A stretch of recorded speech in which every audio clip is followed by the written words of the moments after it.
I'd like to buy an E for 500, please. Belize. I wouldn't mind being in Belize, honestly. Oh, God. Please take Probably me there. not a bad place to be.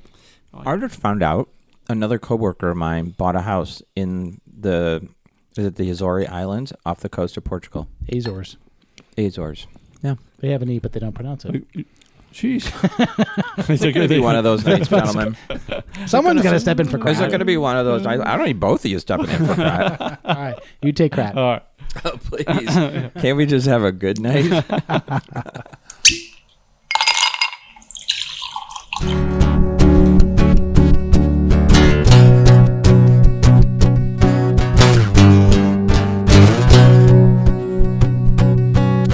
Hey everybody, and welcome back to Bourbon Boys, the podcast where guys get together to talk about, well, bourbon, about life, lore, libation, and everything that comes with being a dad. We aren't bourbon snobs, just a group of guys who like bourbon for what it is and how it tastes. It's pretty simple.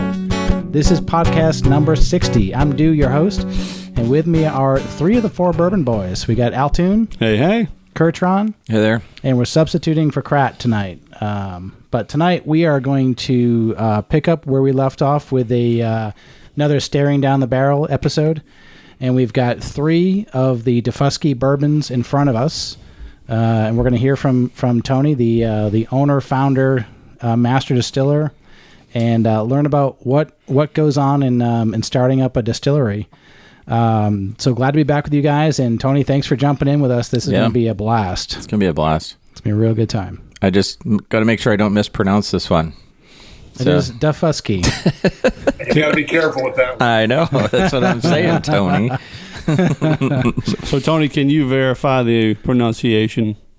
It's Daufuskie. All right. Ooh, I get it right. I just want to make sure there wasn't just yanking our chain. Yeah, anytime you want, you can say, "What the Fuskie?" That would make a great T-shirt, actually. That would make a great T-shirt. Yeah, do you have that yet? No, that T-shirt's not out. So all right. somebody do that. All right, we'll help you with that. All right, we get 10 cents on the dollar for every one you sell. They're probably going to be $100 each, so. That's all right. I'll take $10. I love it. Well, Staring Down the Barrel is it's a fun way to hear from the craft distillers who are doing their thing, and everyone's got a different path, a different way of making it happen, and we're just delighted that you're here to talk us through it and tell us what's going on. Absolutely, glad to do it. Cool. All right, Kurtron, lead off batter. You give me first, Tony. Sorry. So we're going to ask you a lot of questions tonight, but I guess just to get us started, tell us a little bit about your background, because I understand you're a chemist. Chemist, right? Chemist, pharmacist. Chemist, pharmacist. I'll say same thing, probably not, but... Absolutely. Back in the old days, that's actually what they were called, was chemists. Yeah. So that's... All right. So tell us about your background, but more importantly, how the hell did you get into bourbon and the world of spirits? Okay, so I'm not going to rewind you too far, but I grew up in Kentucky, in rural Kentucky, and then went to the University of Kentucky to attend their College of Pharmacy. And that's actually where I was first introduced to bourbon, but we'll go back to that. Okay. Graduated from pharmacy school, and I've done a lot of different things. I only practiced pharmacy for about 10 years, and then I got into other types of healthcare. I got into a lot of technology. I'm probably on about my fifth iteration of who I am and what I do. And I've retired from most of my healthcare background. At one point in time, I had the 42nd largest nursing home chain in the country. Also have been involved actively in hospice programs in 21 different states. And so that's all dwindling down to where I'm not that actively involved in healthcare that much anymore. And we're spending most, if not all of our time on the development of the distillery. Okay, that's great. So you had referenced kind of your first bourbon experience. Tell us a little bit about that, where it was, and what you had. So it almost always in college revolves around a fraternity house. What? And so, wait a second. Had I known that? My first experience with bourbon was with Maker's Mark. And for a college guy, not drinking the cheapest of stuff available, that was quite a good experience. Okay. Yeah. We've got some fun stories that about Maker's Mark that I'll probably have to reserve to offline unless this show has a little bit of color to it. It does. But, we can beep things out. yeah, so I'm going to tell you a real quick story. So in my fraternity house, one of my fraternity brothers and I saved up some money. We bought a bottle of Maker's Mark. We went off to a UK football game. And when we came back to get the bottle out of our room, the door was locked.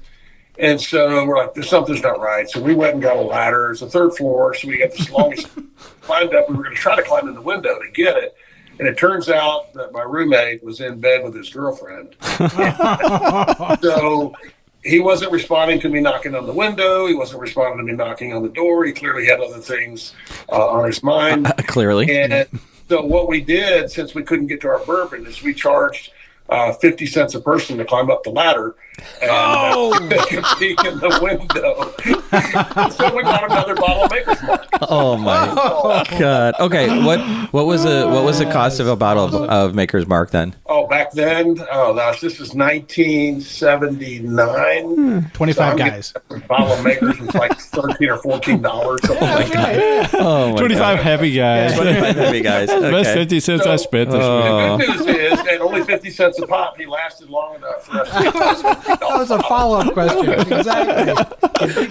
Okay, no, okay, so there's a bigger question. There's a bigger question here. Are you still friends with this guy? Yeah, absolutely. Really? Absolutely. Oh my God, that's hilarious. That's hilarious. Talk about your cord being tangled. Oh my Yeah, he had God. the greatest first name for that situation. His first name was Max. Oh, All right. Maximum effort. Yeah. Maximum We'll leave it at profit. that. We're not going to last names. Right? no, let's not do No, that. no, No. There's a really good chance neither Max nor Maker's Mark are listening. That's right, exactly. Still safe, but Right. let's not Yeah. out him. So, okay, so you had your first experience with Maker's Mark. That's one that will stick with me for a while. So how did you decide then to start Daufuskie? By the way, great name.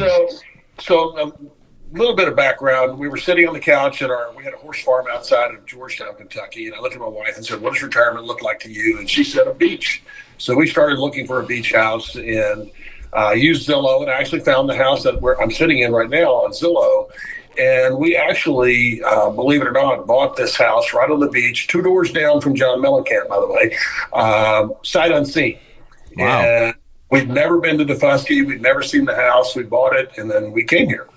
And so I was in a meeting with a medical director at one of my companies, and he said, you live on this remote island that you can only get to by a boat. You're a chemist by background. He said, you should be making rum. And so we actually began as the Daufuskie Allen Rum Company. And then we added vodka and we added bourbon. We became the Daufuskie Allen Distillery.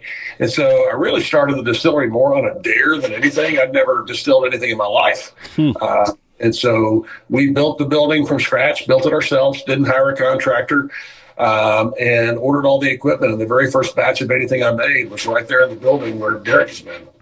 That's awesome. That's awesome. And so I have to ask, so your wife was like beach, but not beach plus distillery. So when we think about the family and others involved in this, like what was she thinking when this suddenly became an idea? It's all a matter of timing. It's like, here's a diamond ring, honey, and I'm buying a new car. It's sort of the same thing. And so here's this your wonderful beach house, and we're starting a distillery. Right. You're going to love So it. actually, the distillery came 2 years after we got here. Okay. And so we were actually here a little over 10 and a half years ago, and we've opened the distillery. We've been open now for about 8.5 years. Okay. And is John Mellencamp still your neighbor?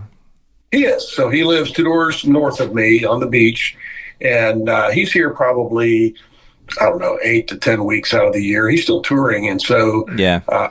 he's still has his place in Bloomington, Indiana, and then he still has a place in Soho in New York, and so we just don't see him that much. He's private. He sticks to himself. So you don't drink bourbon with him on the beach? He doesn't drink at all, and so he's worthless to me. We won't put that on the recording.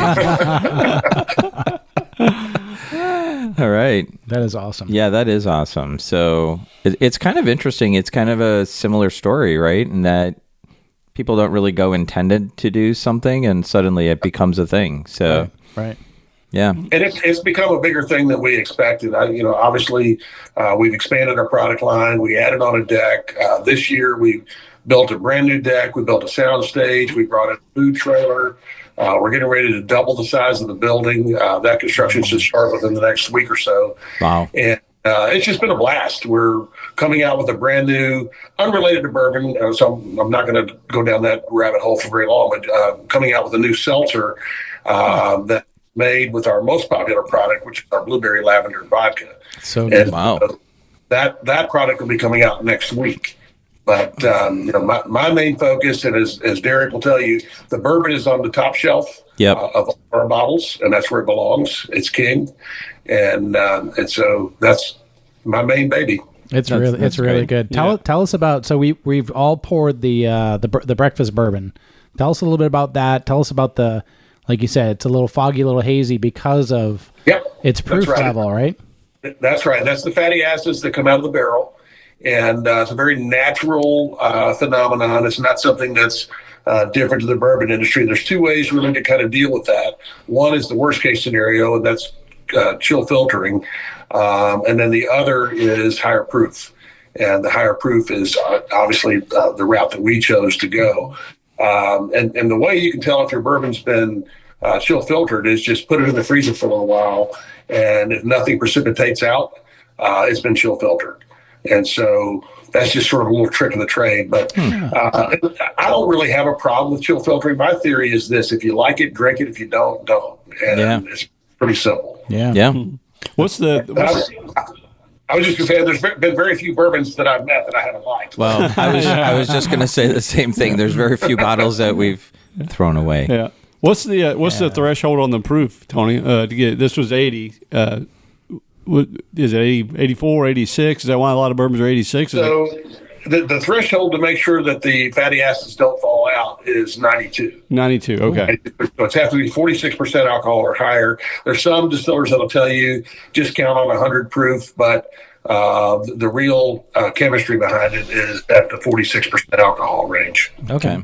Yeah. So back to your logic, if we found something that is below 46 and it's clear, then it's been chill filtered most likely. Not necessarily. It depends on the temperature it's been stored. And so what I would say is if you've got a clear bottle that's under 46%, put it in the freezer.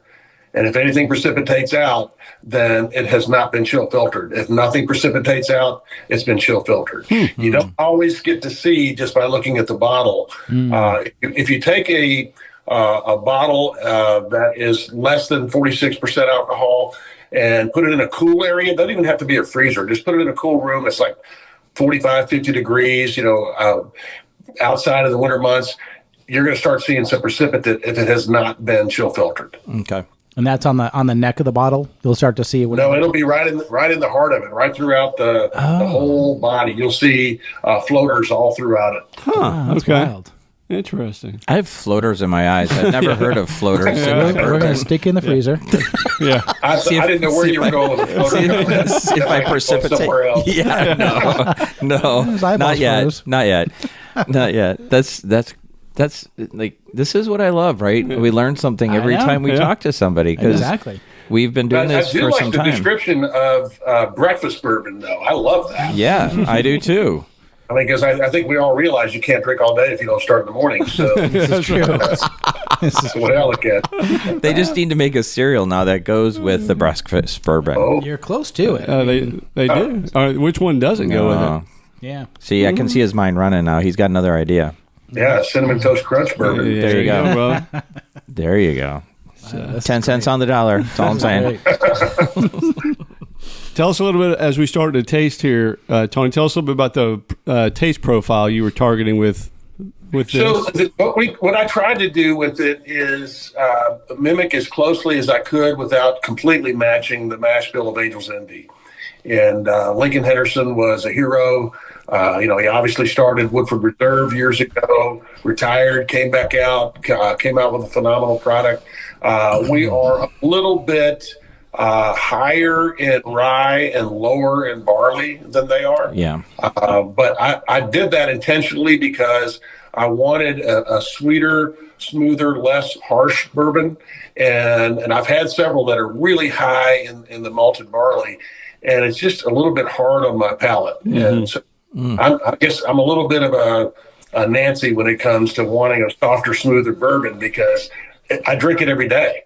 And so I just want something that's a little less fist in the face kind of thing. Yeah. I'll be part of your Nancy club. I'm in the same. There's same nothing wrong with being a Nancy when it comes to being softer and smoother.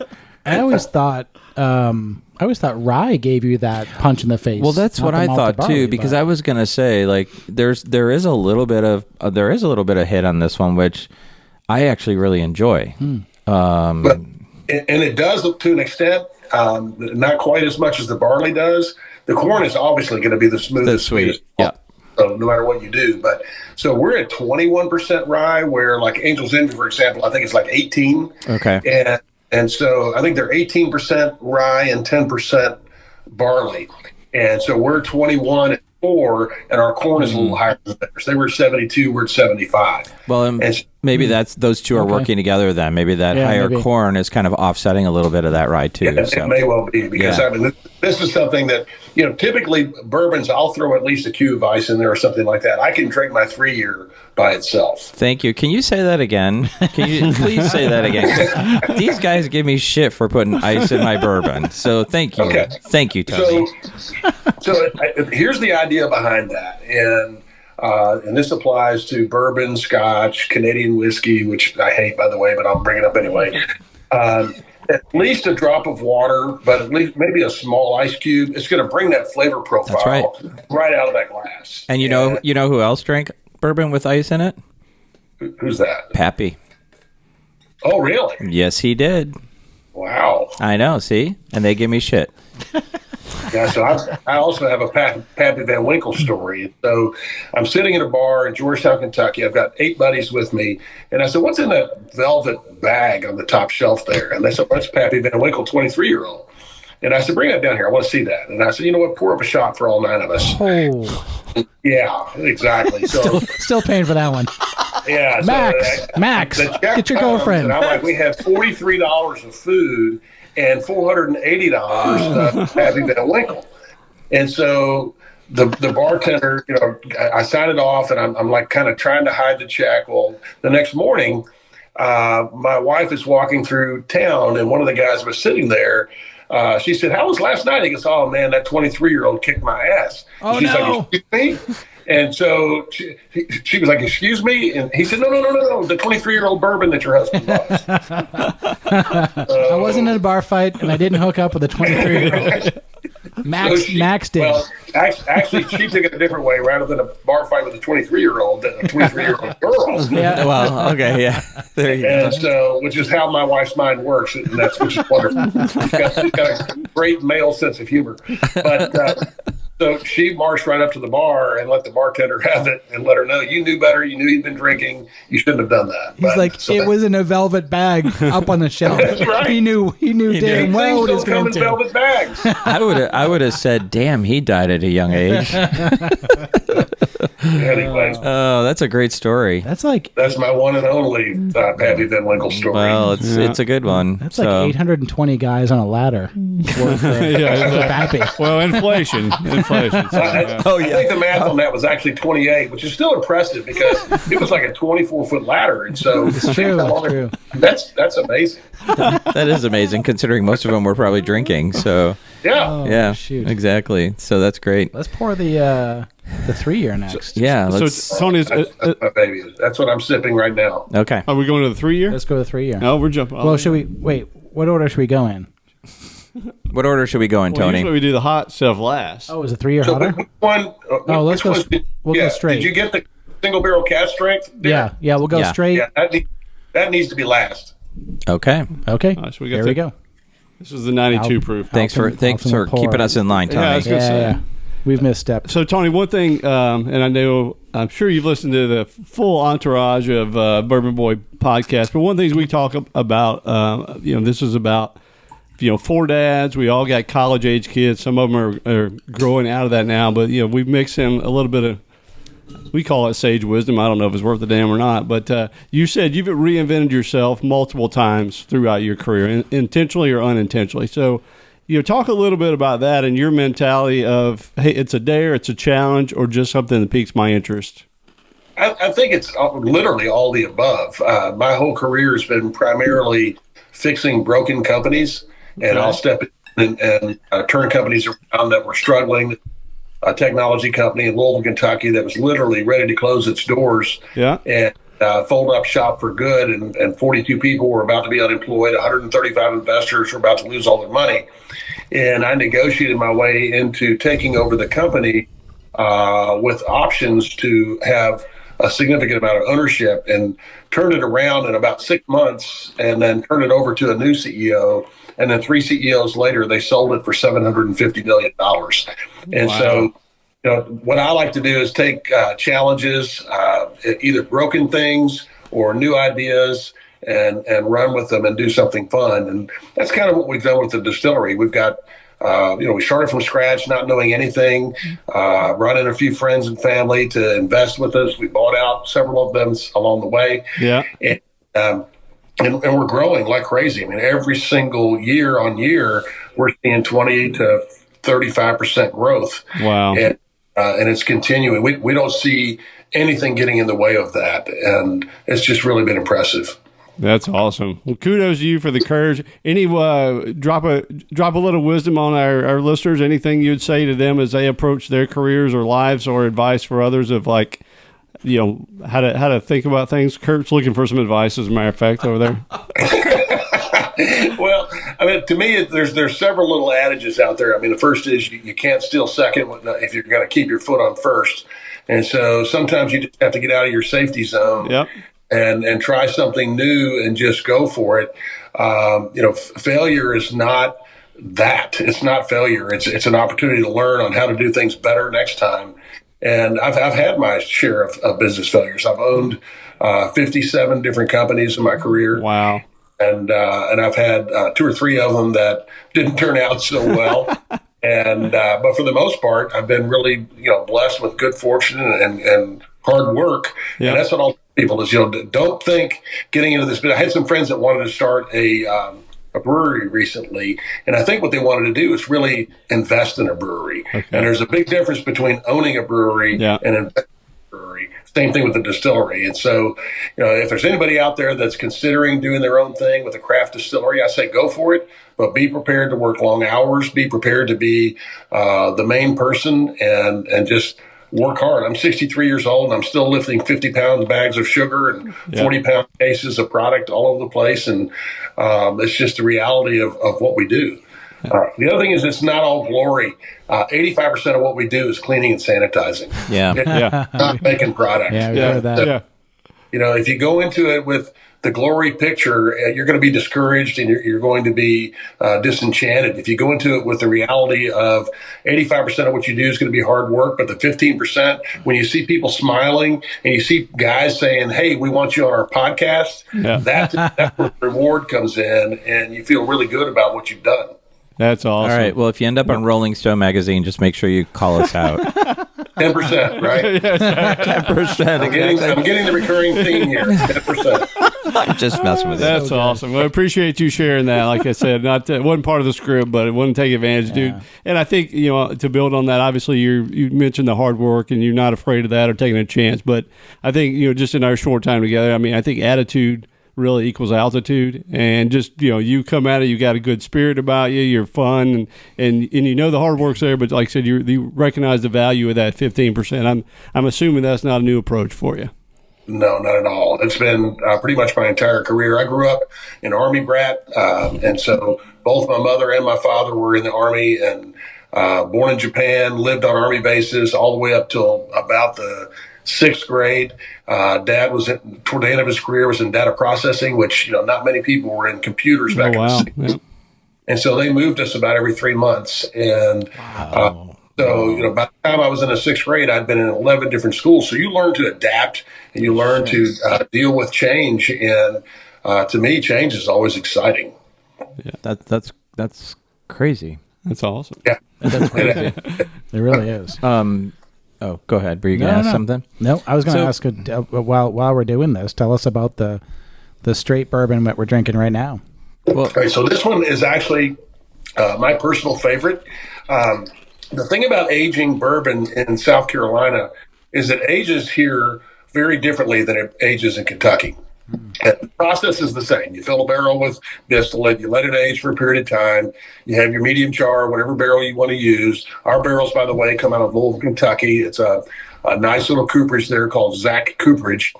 They're just great people, good family. They've been in the business for a long time. And the thing about aging in South Carolina, though, is we don't have those cold, brutally harsh winter months like they do in central Kentucky. And you wouldn't think of it that way, but I mean, I can tell you, when I lived there, I lived through many, many ice storms, many sub-zero months, and those barrels kind of locked down during that time. And in the South, we don't have that. And so this barrel is actively breathing in the bourbon, breathing out the bourbon as it gets cooler at night. So that contraction and swelling and contraction, that action is constantly pulling that bourbon into the staves and back out. And it's really aging the bourbon. This 3-year bourbon probably feels more like a 6 or 7 year bourbon as a result. And what's crazy. Yeah, and the flavor profile is just absolutely phenomenal. I mean, this is one I don't like to mix with anything. I might put a little club soda in there, just put it a little bit, but I'm not going to, add any ingredients to this like an old-fashioned Manhattan, or a good old Kentucky mint julep. Which, by the way, at the Derby, the mint juleps are horrible. You don't ever want to go there. They're absolutely terrible. But so you buy a lot of them, Tony. Yeah, that's exactly right. Because you got to drown out the last one. Exactly. But so I've got a couple fun things. You can kind of see that where I'm sitting is right next to my home bar, and I actually have a bottle there because my next love after Makers became Woodford Reserve, and of course Lincoln was there, and then he left, and then Chris Morris took over, and now I guess last month he retired. But in 1998. They actually started personalizing bottles. And the very first personalized bottle was Chris Morris's bottle himself, and it's sitting on the shelf right behind us. And so I actually have his personalized bottle on my shelf. I think he's looking for that. Does he know that? Yeah, he doesn't know where Daufuskie Allen is. You're safe. I've had it for 25 years. He's not getting it. Let's just say that you're fusked if he does find out where you are on Daufuskie Island. So he better be a good swimmer because I'm not letting him get on the boat. Do you control the ferry? Well, I don't control it, but I know the people that do. Even better, right? Yeah. I can blacklist him. Yeah, that's even easier. You never know responsible for it. So can we talk about the flavor profile on this one a little bit? So back to that comment, though, for just a second. The old adage is you don't need to own a boat. You just need a friend with a boat. Yeah. So you don't need to own the ferry. You just need to have a friend with a ferry. Yeah. That's actually true. I'm going to sell my boat because Derek has a boat. I was going to say, these two sitting across from me have boats. I have no boat. I'm buying that 100%. Who's the wiser? And guess what you get to do a lot? You get to ride on a boat a lot, right? Exactly. Right. You know what they say, Tony? What the best day of your life is when you buy your boat. The second best day is when you sell your boat. So and I would probably reverse those. That's a happy day when you finally get rid of it. All right. So I'm sorry. What was the question? No. Tell us about the flavor. What are we tasting here? And so I think you're going to pick up a lot of vanilla. That sweetness is pulling a lot of that vanilla out of the oak barrel itself. We did a combination medium char and medium toast on the barrel. Okay. So you're going to pick up some really cool flavors out of that. For me, I'm not one of those guys that sits around drinking wine or bourbon and saying, all right, now you're tasting almond or you're tasting peanuts or that kind of thing. What I look for is a bourbon that has a smooth finish, but then lingers. And one linger in my mouth. And some of them that are so hot, it's almost kind of burned my sense of smell and taste. And as a result, it's just not as something that I like. I mean, for example, great product. I used to drink it all the time. I just can't drink it anymore. Knob Creek is just so harsh. So for me, it's just not a product that I'll drink every day. I'll drink it from time to time. Yeah. I wanted an everyday bourbon because I don't want to sell one bottle to you a year. I want to sell 1 bottle to you a week. And so I want it to be an everyday sipping bourbon that people can truly enjoy on an ongoing basis, not just for a special occasion. Yeah. So I hear a subscription program I can sign up for. I like it. 10%, right? It's fine. 10%'s fine. 10%'s fine. If you start adding them all up, I mean, we're doing really pretty good. I do like this flavor profile a lot. Like you said, it's kind of a sweet forward, but it has a nice finish. I don't like it when they don't have any kind of finish to them. I like the fact this kind of lingers the upper back of your throat a little bit.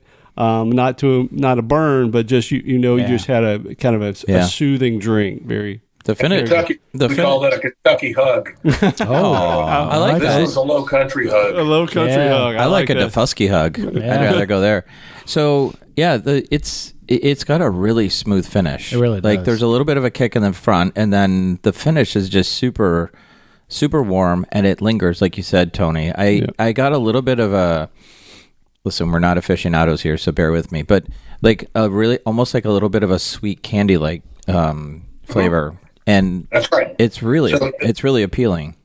Think to the lower proofed Maker's Marks, and so they're higher in corn, and they have a real sweetness to them that was really appealing as a young bourbon drinker because I didn't know what I didn't know, and it was a Maker's Mark ambassador for the longest time, and got to know Rob Samuels a little bit, and it's a great product. I do have a funny story about that. So I don't know if you recall, probably about 6 or 7 years ago, maybe longer, Maker's Mark talked about lowering their proof from 45% or 90 proof down to 42.5, and then they're going to go to 85.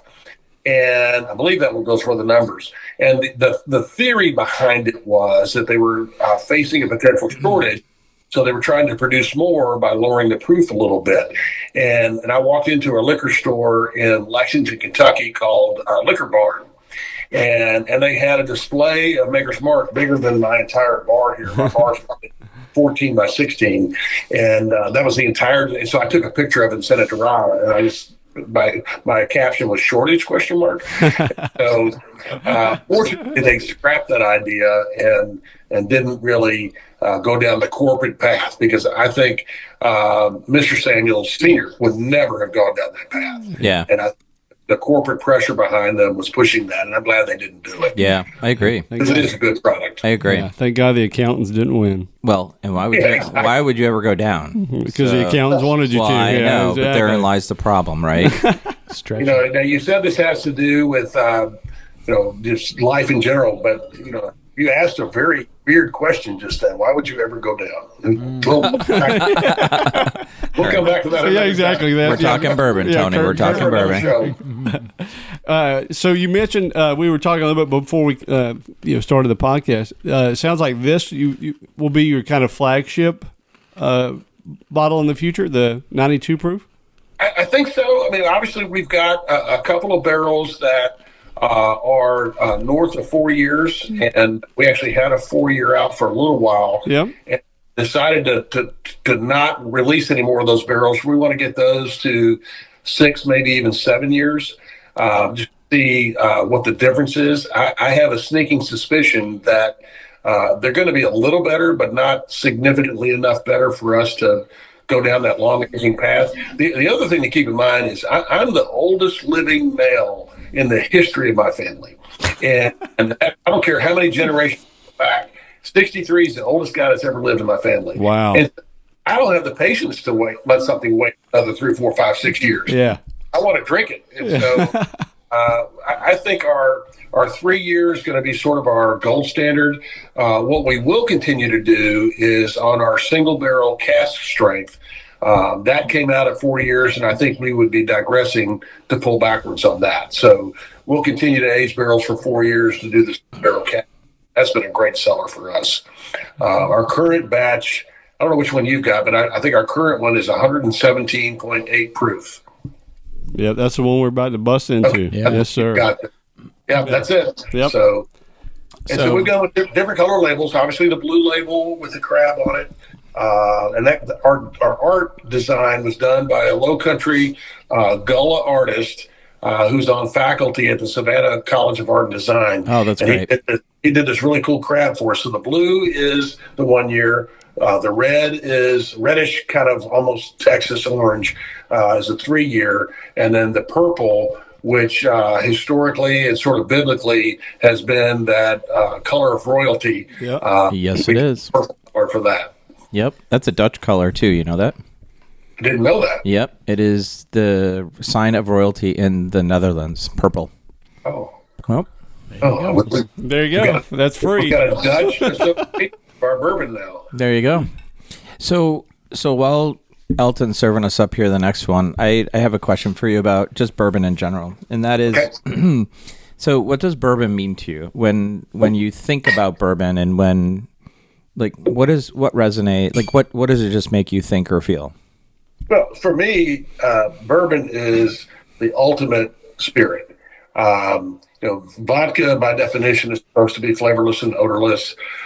Gin made me so sick one time, I don't ever want to smell juniper again. About gin. That's great. Rum is a phenomenal product, but it's really sort of the spirit of, it's a terrible way to put it, but it's originally the spirit of, the pirates and the British Royal Navy, that kind of thing. And it never really took off until they started aging in barrels on its way to Europe. And it actually became a brown spirit versus your basic white spirit. And so there's some good aged rums out there, really good ones. But in the grand scheme of things, I think bourbon is sort of king. If every spirit in the world had to go away and I can only choose one, it would be bourbon. There you go. And it's simply because I think it's one of those things that occasionally you're in the mood to drink tequila, occasionally you're in the mood to drink gin, occasionally in the mood to drink scotch. I'm in the mood to drink bourbon every day. I think I have the same thing. I think we my wife share says that. it's a problem. It sounds like it's just normal. Thank God. It's her not opinion. a drinking problem. Don't ever let her call you an alcoholic, because alcoholics go to meetings. We're not that drunk. organized. We're not there yet. So that's great. Yeah. I mean, I think, listen, it for us, and you unfortunately didn't meet Kratt, but the four of us share a number of things in common, but I think it's the bourbon is something that actually really drew us together. And, it has created a bond and a friendship that we all share because of it. And part of it had to do with shit we were going through at the time when we all started connecting and drinking bourbon, and had this crazy idea over time to start a podcast. It's kind of like a meeting. It's kind of like a meeting. That's right. Maybe it's our cover for a meeting. But we serve drinks. We serve drinks. Yeah, That's yeah, right. yeah. You're going the wrong I was gonna say, I'm Exactly. kind of concerned about which one of you is the counselor. A counselor? I am. They just don't know it. That's why they give me shit all the time, It's Tony. true. It's true. All right, I'm going to ask some questions about the island. Okay. So, this is the first island-based bourbon, and I know that there's some logistics that come with being on an island, and you guys Yes. have overcome that clearly to produce a great bourbon.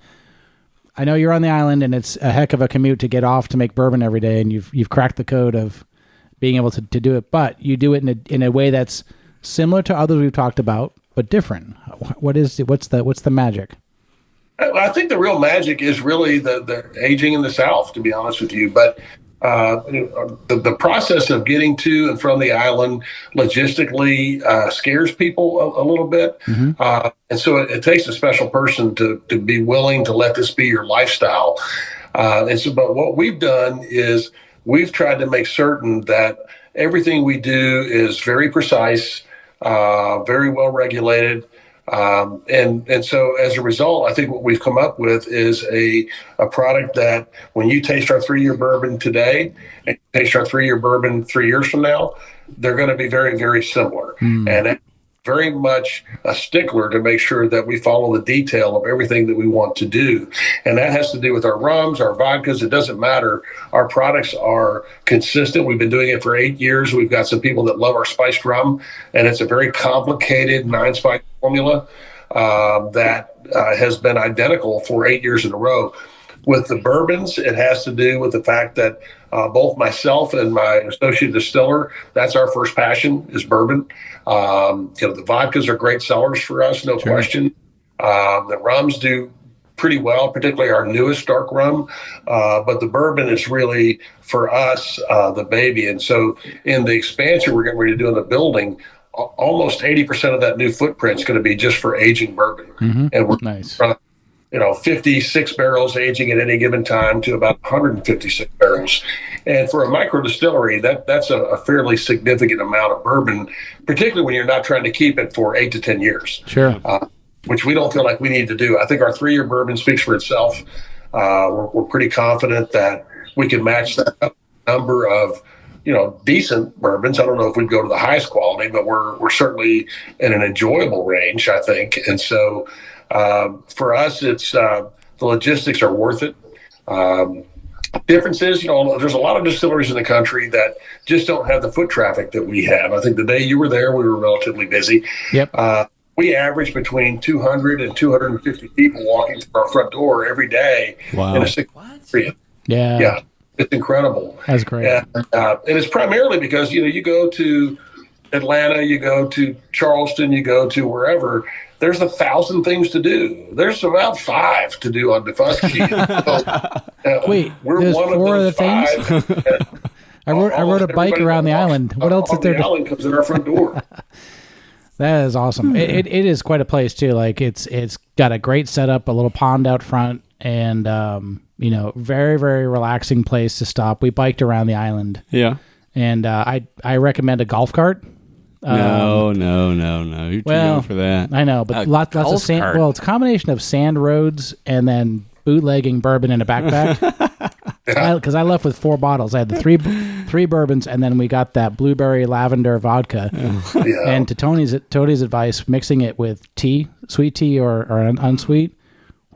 Nice. Yeah. It's very, very good. It is dangerous. It is very, very good. So the story about that property is when we first decided to do this, we were just looking for an acre of land to drop a building on, have a parking lot, and enjoy it. And then my wife actually found this property, and when I went to look at it, it was actually a junkyard. Okay. I mean, everything. Broken down cars, broken down golf carts, old trucks, trash, shotgun shells, beer cans. It was just trashed. And I just don't see this happening. And she said, just stand on this side of the pond and look across the pond and envision a building right there. And so we ended up buying it. We spent weeks cleaning up the property, and it's like a park now. The setting, beautiful. Yeah. So instead of 1 acre, we've got 12, and it's a 2-acre pond. We always have a gator floating around in there. Yep. I walked out of the distillery one night right in the middle of a distillation just to go out and get some fresh air. It was dusk, and there were 72 white egrets lining the perimeter of the pond, and a whole family of 12 deer in the far field. And so I just looked and said, man, that's crazy. That's the nature we see all the time. Bald eagles, armadillos, raccoons. We've got it all. Deer are everywhere. It's pretty phenomenal. is the gator real? So He is so real. He has eaten 3 dogs. Oh. And so you don't take those gators for granted. They are faster than we are. Yeah. Now, you don't have to outrun the gator. You just have to outrun Derek. Yeah. So, That's it. Yes. That's easy when you just push them down to get over them. He's got the 4 bottles of bourbon in his backpack. That's right. I'll hold that. I'm a little slower. That's Yeah, right. he's weighted down. He'll be like, Alton, Man. I'll get him. You get the bourbon. I know. So how do you get stuff on and off the island as you're running this business? We talked about the ferry. The ferry is the one way on. For smaller things, they can come over on the ferry. Okay. We order things from Amazon, or we order smaller products or whatever. For larger things like empty bottles, the barrels. The barrels, definitely when we order barrels, because we're ordering at least 12 to 24 at a time. There's a barge that comes and goes from Savannah. And so it literally takes off from Savannah. It takes 3 hours to get there because it only goes at 5 knots. And I actually had the good fortune of driving that barge from Daufuskie back to Savannah. And Of course you did. About the size of a football field. Oh. And imagine driving a football field down the river. And I just want to drive a semi truck, much less now somebody drove a Football barge. field. Seriously, yeah, it was incredible. Wow. And literally, I told the captain, I said, look, I'll stay behind the wheel, but you got to stay right next to me here. Right. Don't go too He said, I far. want to smoke a cigarette real quick. And I said, well, just stay right outside that door because we're at the third level up on the tug. Sure. And he said, absolutely, no problem. Well, I look up, and there he is at the very front of the barge, 300 yards or 300 feet away from me, standing in the front of the barge, looking up, waving at me. And I panicked. And so I won't ever drive that barge again. But it was something I can say I did. Sure, of course. You're the first one on the podcast. Check it off. Yeah, no kidding. I would imagine it takes about a half an hour to even make that thing turn a little bit, but still. Now you mentioned you've got assistant. You've got a couple. I met a couple folks when we were there. How big's the operation? So we have 8 employees. Okay. Got 2 that are part-time, 6 that are full-time. And my wife is responsible for all marketing, all retail purchases. So any hats, T-shirts, all those kinds of things, she's responsible for all of that. She's typically in the liquor/tasting room as well. While you were there, she was the redhead. Yeah. Did you drive a pink golf cart? No, so that's Barbie. She's out Okay, front, all right. at the front counter. Barbie drives a pink go-kart. And so Barbie's been with us for about 7 years. We've been there 8 years. Nice. We have a couple of people that work part-time. We've got 2 new chefs who are working the food trailer. And the food trailer just came into effect. We've been open now 2 months. And that's because South Carolina law changed and allowed us to go to full bar if we have a department approved kitchen. Oh, nice. So instead of just doing a tour and one cocktail and sending people on their way, they can sit there and drink all afternoon. Yep. We have people that do that regularly. Yep. And then I go back to rent a golf cart, not ride a bike. I was going to say, It's a little bit easier. It just makes it more exciting, Derek. Is there any lodging on Daufuskie Island? So there's no what I would classify as like hotel or motel type lodging. There's a lot of Airbnb kind of places. There are condos, there are beachfront houses, there are properties all throughout the island that are short-term rentals. And there's been some discussion about reopening the old Melrose Hotel that shuttered about 15 years ago. Oh. And the new company that's looking at potentially financing that. Ironically, the family that currently owns that property, which is a former golf course and all that, they're from the Netherlands. They're Dutch. Really? So here's a Dutch connection. I love the Dutch connection. Well, apparently Mellencamp is open 40-something weeks a year, so... So if I pass that on Mellencamp's property and he's not there, is he pretty sensitive about that? He's really protective about his property. Damn. And Okay. he has a property manager that oversees the house for him. And he's not. That's fair. Okay. Fine. Little pink house. We'll scratch that. Little pink house is for you and me. Yeah. Good And it's not a pink house, which was kind of surprising when I found that out. Oh man. What's the name of this Dutch family that owns this place? You know, I don't know, but I can tell you what they did. They made casings for sausage. Oh. They made billions of dollars off of just the casings that sausage goes in. Interesting. It's a Van money bags. It's got to be Van money bags. It's Van something. It is. Van That's not true. It could be Janssen. Their last name is Van Nessen. Van Essen. Okay. Van Essen. There you go. Yeah. I figured a van would get you somewhere. Yeah, it always does. Usually. It always does. That's right. Until it breaks That's down. right. That's right. All right, so we now have the cask strength here. Yes. We are on the high test. This is the end of the show. End of the creme. The thing that we like about this particular one, it is very flavor forward. It's pretty. It is a gorgeous color. Look at that. Look at that color. We just love the deep amber color of that. That's good. I think they sells need the bottle almost by itself. Yeah. I'll hold that bottle up next to our 3-year. Yeah. And every time people go, I'll take that one. They just love the color profile of it. I'm thinking you need to strike a deal with Sherwin-Williams and have a color that is called Daufuskie Bourbon. So seriously, I'd paint my bar 10%. that color. 10%. Just saying, 10%. Man, I'm going to have to negotiate this deal. Well, you better start because we're already like 3 or 4 in. So, All right, so tell us about this talk one. to us. This is barrel strength, right? Cask strength? Yeah, that's cask strength, so it's a single barrel. Most of our batches that we do, whether it's the 1 year or the 3 year, we're going to take between 5 and 6 barrels and harvest them into a big tote.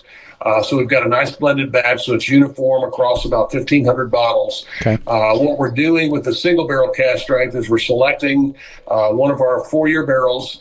We'll bring it down, and all we're going to do is just a traditional 5-micron filtering. So it's not a chill filter or anything like that. It literally just goes through a filter to take out the char that's in the barrel, pieces in the bottle. We've got different levels of filtering that we do for our various products. For like our vodka and our silver rum, it goes all the way down to a 0.5 micron. Oh, which wow. will remove everything up to almost and including the coronavirus. so with the bourbon, we only go down to 5 micron because we don't want to take too much out. We just want to get the large particles Sure, out of it. makes sense. And so that's all we do to it. There's no proofing involved. Whatever it comes out of that barrel, that's how it's going in the bottle. I'm getting a big Tennessee hug on this one. This is batch 3. Oh, yeah. it's a Kentucky Batch 3. Hold What did I on, say? hold on. Oh, Kentucky hug. It's Sorry, actually sorry. it's actually a low country hug. a if low you guys country are paying hug. attention. Yeah. So where are you guys? Where are you physically located? Right now we're in Cornelius, North Carolina. So we're in the Huntersville, Mooresville, Cornelius area, north of Gotcha. Charlotte. So I actually have a mountain house just east of Asheville, and I love that area. But so the one thing that being a University of Kentucky basketball fan, don't ever bring up Tennessee. That's terrible. Yeah. I'll edit that out. So this is 117.8. That's This right. is nice, and this is warm me up. This one will warm me up. This on is a- really good. On a This cold is where island night. this is where I know we've grown, because if I go back when we started all Sure. this, if we had tried this 3 years ago, we'd have been like, "Holy shit!" What are Still we saying doing? that, And now but we're in a like, good way. "Okay, this is Like, really this is good." very good. Yeah, It is back very good. Then you would say we should do a podcast on vodka. You sure you want to do this? No, it's And it's that's what I really try to really tell good. people all the time. When there's people asking me about it, I say, how long have you been drinking bourbon? How much do you enjoy bourbon? Like, well, I don't really. I said, stay away from the cask strength. That's not for you. Let's start off with the 92 proof and get you indoctrinated, for lack of a better way of putting Yeah. it. Yeah, You can graduate to this later. yeah. This is worth the matriculation. To get to graduation day. This is Wow, that's a great word. matriculation. Yeah, I've never heard that word before. Yeah. So when You're in credits. you guys did a video podcast, you would have to put the definition of that up at the top. Exactly. Yes, we'll You're go to the exactly- Google truck. We'll go to the Google truck and look that one up. So I love it. I love this taste. Yeah, me It's too. really good.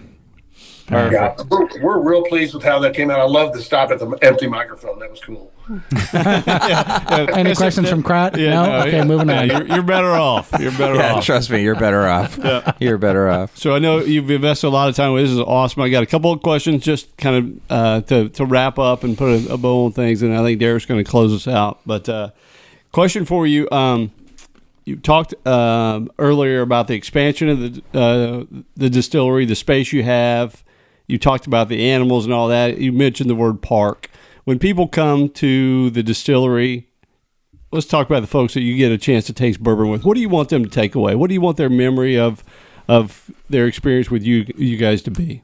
For lack of a better way of putting it, this is not meant to be cliche, is happiness. We just want them to walk away going, wow, that was a great experience. And we have that a lot where folks that made their way to Daufuskie for whatever reason, they basically keep coming back year after year after year, and they spend hours at the distillery. These folks don't show up and walk in our front door and then turn around and walk right out. They're generally on the deck for a period of time. They're enjoying themselves, having a cocktail. Our whole desire, and I kind of shared this with my team a little bit again this morning. I said, our number one goal is to provide quality products and a quality experience. The second thing is I want them to walk away realizing that the environment was phenomenal. It's beautiful. The distillery is clean. The operation is organized. I want them to walk away with an experience that I just witnessed something really different about Daufuskie, because, there's a lot of folks on Daufuskie that basically will describe their lifestyle as, well, we're on Daufuskie time.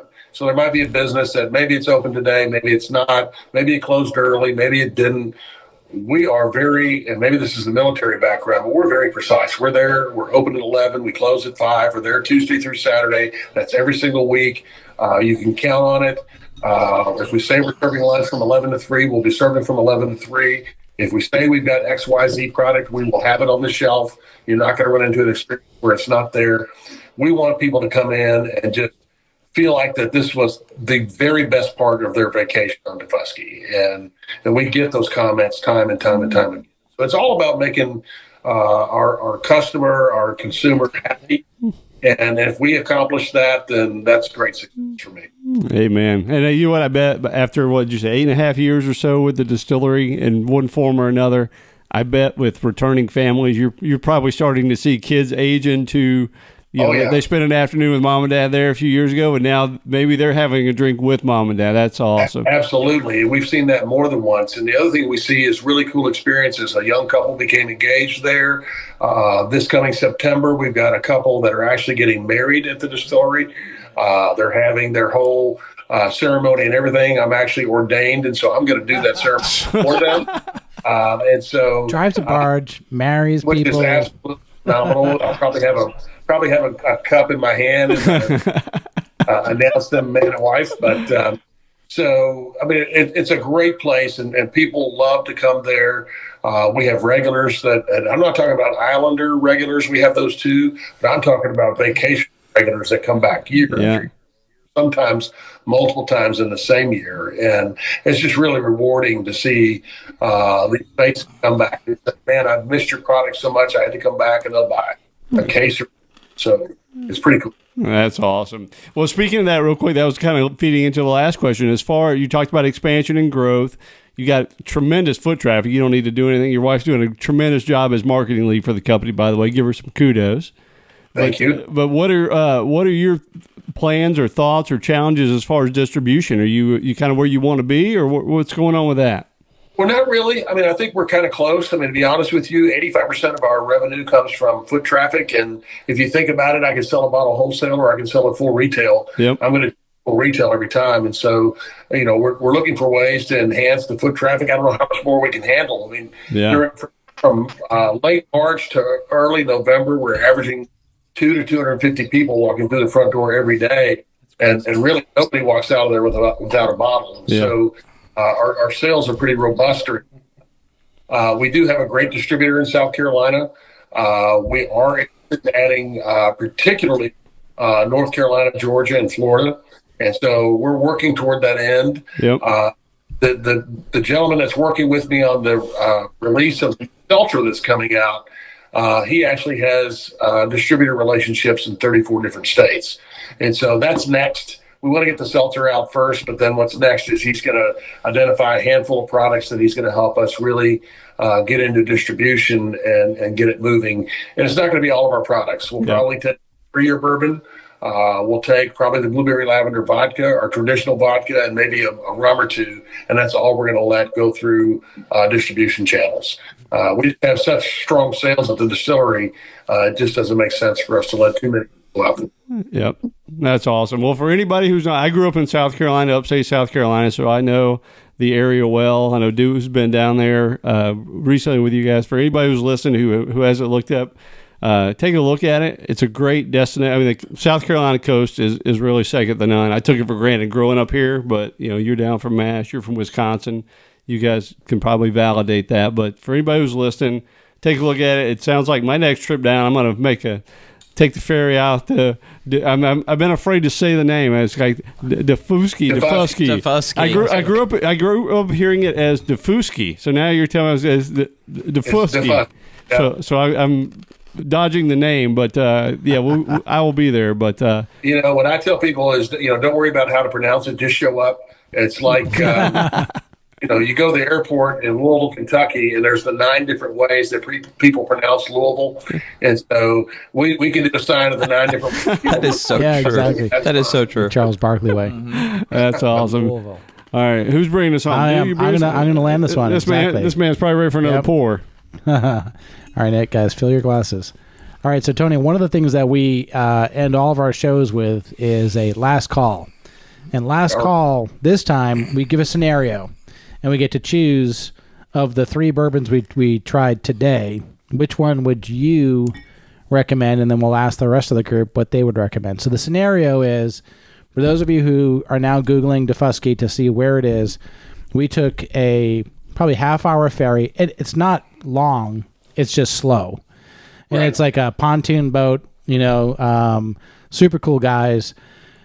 Took a ferry across the channel or the bay to Daufuskie and made a day of it. Brought our bikes on board. They helped us on and off. Pretty easy. Definitely would suggest a combination of bike, golf cart, so you can get around the island. It's all sand roads for the most part, a couple paved roads. The only trucks we saw, I think, were contractor vehicles. Right. Everyone else is just in a golf cart or on a bike. And so it is very, very quiet. Great sanctuaries out there. Cool beaches that we couldn't reach but heard about them because of the sand roads. Artist communities, really just a super vibe. That's cool, super funky place. Not overbuilt, lots of good history. So the scenario is you missed the last ferry back to the mainland. As we heard, unless you find an Airbnb, you're probably just going to sleep on a picnic bench, which isn't too bad. I'm calling Tony to sleep in the Rook House. Yes. So here's the thing about sleeping anywhere except an Airbnb or maybe a cottage up at Freeport or giving me a call and I set you up with a sleeping bag in the distillery. There are lots of snakes on the island and not all good ones. Ooh. And you run the risk of a cottonmouth or a water moccasin. The gnats will eat you alive. You might, if you lay still too long, you might have a couple buzzards or two picking at you. And so I think it's not a good plan to just to sleep. Sounds so good. there are options, and what I always tell people, there's nobody more helpful than someone who lives on Daufuskie. All right. Love it. If you're in a golf cart and you've got a map and you're holding it up in front of you, all you have to do is kind of turn it like this a couple times, and we're going to realize you're lost. And so we'll stop and help them along. All you have to do is wave somebody down and say, hey, I missed the boat. What do I do? And they're going to give you one of 3 options. They're going to say, I got an extra bedroom. Or go up to Freeport. They've got rooms at their little cottages. Or call Tony at the distillery, and for $75, he'll give you a sleeping bag and all you can drink. I like that plan. That's the best youth hostel possible. All right, so someone misses the ferry. They're in their golf cart or the bike. They've turned the map 3 or 4 times. They show up on your front steps of the distillery as you're closing, like, I'm here for the night. You pour them a glass. And you tell them a little bit about the island. Which one are you pouring to get them through the evening? All right. So in fairness, out of the 3 is just out of the 3. Yeah, out of the 3. I'm going to ask a couple questions. You can find out what makes them happy and what doesn't, because I want to make sure that I satisfy them. But if I'm only pouring one of those 3, and it's the last cocktail they're going to get of the day because everything's closing and they're stuck on the island, I'm going straight to the Single Barrel Cask Strength. Yeah, and hard. Because they've got a long night ahead of them. That's a good call. That is a good recommendation. Kurtron, which one are you going with? Oh, shit. All I right. can come back to you if you want. No. It's okay. Did you think it was over already? I mean, you were laid back in the seat, and then you're like, oh, shit. You know what, Tony? I'm a short guy, so I don't fit in any furniture. So if I lean back, it's like I'm laying down all the time. So, well, is this also who, or is it? I'm going to ask a few questions too, because this is what you guys do to me. That's what Kurt likes to do. Yeah. So I'm stuck on the island. Yep. Am I stuck on the island with somebody, or am Everybody's I just left you, Kurt? Yeah, typical. You're all alone. It's your night alone. It's my worst nightmare. Super quiet night. No one to bother you. You can get up to pee as many times as you want. And there's gators. And gators, snakes, buzzards. I would call that an ill-spent hall pass if you're on the island. Just you. Yeah. Liz has the wherewithal. She's like, She probably caught the ferry. I'm on the ferry. I'm back on Hilton Head. Yeah, she's like, screw him.